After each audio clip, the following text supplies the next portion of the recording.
Good morning વાલા વિદ્યાર્થી મિત્રો, સાબરમતી ચાંદખેડા વિસ્તારની અંદર ધમાકેદાર રિઝલ્ટ આપણે લાયા છીએ. આ રિઝલ્ટની સફરની અંદર ઘણા બધા વિદ્યાર્થી અને વિદ્યાર્થીનીઓ બી જોડાયેલા છે.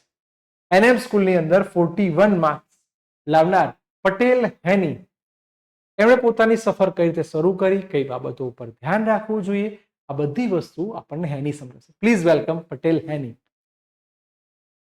યસ બેટા, ફિઝિક્સ થોડો બોરિંગ, થોડો અઘરો વિષય. શું લાગે છે સબ્જેક્ટમાં, કઈ તૈયારી કરી કે જેથી તમે સરસ પરિણામ લાવી શકે? પહેલા ફિઝિક્સ આમ થોડુંક અઘરું લાગતું હતું, પણ જેમ જેમ આપણા કોન્સેપ્ટ થિયરીના પછી દાખલા ક્લિયર થતા જાય એવી રીતે આમ ફિઝિક્સ પછી આમ સહેલું લાગવા માંડે. બહુ સરસ વાત કરી કે 10મા સુધી ફિઝિક્સ થોડું ના ગમતું હોય, પણ તમે જેમ જેમ થિયરી સમજતા ગયા, કન્સેપ્ટ ક્લિયર કરતા ગયા, એમ તમને થિયરી આવડવા લાગી.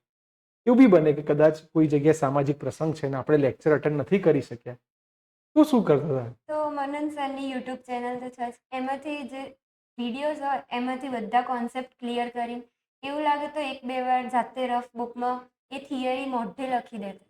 બહુ સરસ વાત કરી કે કદાચ તમે થિયરી ભૂલી ગયા છો, થિયરી યાદ નથી આવતી, તો જે રેકોર્ડેડ લેક્ચર્સ છે હે ને, એને એકવાર રિવિઝન માટે તૈયાર કરી દેવા જોઈએ, એને એકવાર જોઈ લેવા જોઈએ અને પછી એ વસ્તુને નોટમાં ઉતારી દેવી જોઈએ, જેથી એ ભૂલવાની શક્યતા ઘટી જાય.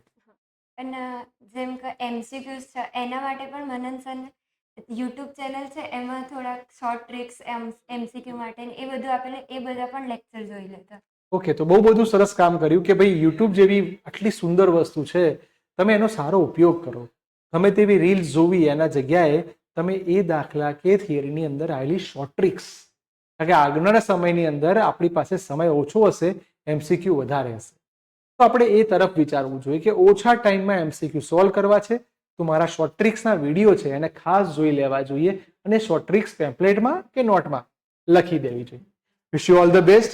ખૂબ સરસ તૈયારી કરી છે અને હવે આ 41 નહીં, 50 આઉટ ઓફ 50 એ ટાર્ગેટ સાથે આપણે મહેનત કરીશું.